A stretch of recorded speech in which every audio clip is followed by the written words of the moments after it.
Ladies and gentlemen, hey, hi, how you doing? Welcome back to the channel. It's not Taco Tuesday, it's not Thirsty Thursday, it is, I guess, Whole Wheat Wednesday, and it's also update day here in Call of Duty Warzone. And this is quite literally the biggest update that we've had in months for Warzone. Physically in size, this update is massive, then it does also bring quite a few new things to the game as well, both for use right now, then also some prep content for the coming weeks. So today we're going over everything that changed in the brand new 1.34 update, aka the Season 2 Reloaded update. So if you enjoy the video at any point, let me know by dropping a like on it. Let's go for 5,000 likes on this one, the biggest like goal we've set in quite some time. And of course, if you're new to the channel, or if you're a part of the 55% of viewers who haven't already subscribed, I am always covering the latest news, updates, loadout info, tips, and everything else going on in COD. So feel free to subscribe to stay on top of everything there. Now, first up, when it comes to the actual 1.34 update, like I said, this thing is massive, but for good reason. Basically, with this update, Activision is optimizing the file size on all platforms, so after you download this update, the game is actually going to take up less space on your hard drive on any platform you're playing on. But in order to get to that point, you gotta hurt your hard drive a bit with this update. On PlayStation 5 and PlayStation 4, this update is going to be 52 gigs in size. On all Xbox platforms, it's going to be 57 gigs in size. Then on PC, it's going to be 52 gigs if you're a free-to-play player. However, if you own Modern Warfare and Warzone on PC, then the update is going to be 133 gigs in size. No, that's not a typo. Yes, you heard that right. 133 gigs. It's thick, to say the least. Like, we're talking 4 C's here, if I'm being honest. So just prepare for that accordingly. It's going to be a long download for this one for sure. But that said, I doubt the optimization is the only thing going on with this update to make it that big. So I think we're going to see some spicy leaks stem from this update as well. And you guys already know I'm going to be covering those whenever they drop. So stay tuned for those. Anyways, getting into the actual update here. First things first, let's talk physical changes with Verdansk, since as we know, this is pretty much a weekly thing at this point. And today, just like for the past few weeks, I got another package from Activision, this time with a mug, a BCH4 shirt, and then also a note saying, "Tonight at 10, lead anchor Ray Guns looks at the state of Verdansk." All this and gore on BCH4 News.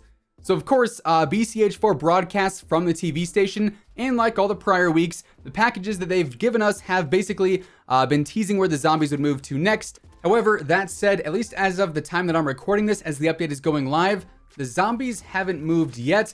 And that's what's kind of confusing about this update. Obviously, it's not Thursday. That's usually when the zombies do move on the whole Miss Frizzle Tours Verdansk way that they go around the map one by one as far as locations go. So we're not sure if they're going to move like maybe in the coming hours. Honestly, by the time this video goes up, they might have already moved. Or we're going to end up having to wait until Thursday like normal to see them actually shift locations. Obviously, only time is going to tell there. Now, in addition to that, we did also get a brand new operator in this update as well. We now have Wolf available to purchase in the store for Cold War and Warzone, of course. This bundle is going to go for 2,400 COD points as usual with the operator bundles. And obviously this features the Wolf operator alongside the Bite Force tac rifle, the Clobber Knocker shotgun, a knife blueprint, a finishing move, a watch, a charm, an emblem, then also a calling card. We also have a new feature at the various zombies machines all over the map. Of course, we've got these in the bunkers right now, and then also in like the big crater in the center of the airfield tarmac. Now you can actually interact with these and buy some, what I would say are like special items. For instance, you can get the advanced UAV for $12,000, even the Foresight Streak for $20,000. Not sure how I feel about that, but you can also unlock the Bombardment, which lets you drop a barrage over the areas affected by the outbreak. But this actually requires a key to purchase, and currently we don't know how to get said key. But you guys already know, whenever we do know, I'll be sure to keep you guys in the loop. Also, the attack helicopters are back now. You can get all the miniguns on the choppers, it seems. Personally, not a fan, but hey, it is what it is. Then for the playlist update this week in Warzone, well, we didn't get one yet. We still have Battle Royale quads, trios, duos, and solos, Rebirth Resurgence duos and quads, then also Plunder Blood Money as well. I'd expect those to probably change on Thursday, maybe. And then over in Modern Warfare, things got very, very interesting because we actually got 3 new multiplayer maps. So this update was actually the biggest for Modern Warfare in terms of content, which is incredibly weird. Obviously, Warzone and Cold War are the main games, but Modern Warfare just got the biggest update for content out of all 3 of them. Is we got Kill House for 6v6, Airbase for 6v6, and then also Drainage for 2v2 or for gunfights. No idea how or why we're getting these maps now. We didn't see the new weapons yet, but we also got these maps leaked alongside those, so maybe they're gonna drop soon. I don't know. I'm very confused now, but there's new content in Modern Warfare. I'm here for it. Confused, but happy for it, I guess. Then for the playlist this week, we've got Ground War, Gunfight, Kill House 24/7, Shoot the Ship, Gunfight OSP, then also Cyber Attack Pro. Now, when it comes to the patch notes, kind of interesting for what this update is, and obviously for just how big it is. I was expecting a bit more from it, but that said, for starters, they fixed dev error 6634 on Xbox apparently. However, they also said they fixed it a few days back on all consoles, so I'm kind of curious to see if it's for real this time or not. Then also, there's still plenty of other dev errors and memory errors going around out there that weren't mentioned here, so I'm still pretty concerned about those. Hopefully they were fixed and just sort of left out of the patch notes since they weren't as prominent as 6634. We're gonna have to wait and see for that though. They also apparently fixed the subtitles for Sims, Beck, and then also Garcia. To be honest, not really a crazy change there.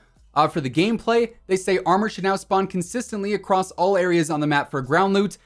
This has been a pretty big issue for a while now. Very, very glad to see this one fixed. It's been a long time coming. Constantly landing super with no ground loot plates has been a bit rough, to say the least. The TAC map here was also updated, the big map you can pull up in-game, that is. Now you can actually double-click to place a danger ping, just like you can in-game. When hovering over pingable objects, you'll get the name of it sometimes to make it easier to see what you're looking at. Pinging between two items that are close to one another in proximity should now also be easier. Then they also changed the delete pings text. Not really a big change there either, to be honest. Then on Rebirth Island, they fixed the out of the map exploit. Definitely a very, very big issue there. One that honestly needed to be fixed a while ago. Glad it's finally in the patch notes here. In Plunder, you can now drop self-revives via the quick inventory menu. Then with keyboard and mouse, holding the ping buttons can clear all your pings, which I actually thought was a thing before. Now, onto the weapon tuning, and get ready for this because it's hefty, alright? The Cold War AUG's base recoil was increased. And that's it for the weapon tuning. Yeah, you heard that right. Oh, and they also made it so that Cold War unlocks are now actually working and appearing correctly in the after action report. So, this entire update only adjusted the AUG's recoil, and honestly, that's nothing special. It's a burst weapon, the recoil is minimal, it's not hard to control whatsoever. I don't think that's going to change the AUG's dominance over the rest of the Warzone meta right now whatsoever. And honestly, even if you don't like the new recoil, the M16 is still there to dominate as well. Both weapons excel in this meta. And of course, there were no changes to the FFAR, no changes to the MAC-10, no changes to Ghost, the Gulag map, the Rose skin, so on and so forth. Gonna be blunt, that's just extremely, extremely disappointing. I mean, the meta right now I think is incredibly monotonous. Every single match, all it is AUGs and FFARs, M16s, FFARs, MAC-10s. It's the same thing. There really hasn't been much variety in the meta since this season started. I feel like we're in such need of some big weapon tuning, and the only change is to the AUG. That to me is just extremely lackluster. But anyways, they did also update some attachments. The suppressor muzzle now displays the flash concealment as a pro. The Lancer barrel now has increased vehicle damage. The variable zoom scopes now properly mount. They fixed some ADS issues on scopes. Then they also fixed some of the Cold War barrels still having some unintended effects. For the operators, they fixed Baker's 4th operator mission, and that pretty much does it for the patch notes. So like I said, for the update size, I was expecting a lot more. Definitely pretty let down by what we saw. For what it's worth, what we saw was decent, but I feel like there should have been more considering it's been a month since the last title update. So yeah, there you have it. With all of that being said, that is effectively everything that ended up changing in the brand new 1.34 update here in Call of Duty Warzone, and that's gonna wrap things up for today. If you enjoyed the video, let me know by dropping a like on it. And of course, if you're new here and you want to stay up to date with the latest Call of Duty news, intel, updates, and pretty much everything else in between, feel free to subscribe with your notifications turned on. That way you'll always know whenever I upload a new video. As always, if you want to check out any of my partners, be sure to use code WhosImmortal for a discount on all Scuff, G Fuel, and Control Freak products. And the links for all those can be found down in the description below. But once again, thanks so much for tuning in, and until next time, take it easy, have an awesome rest of your day, and I'll catch you guys later.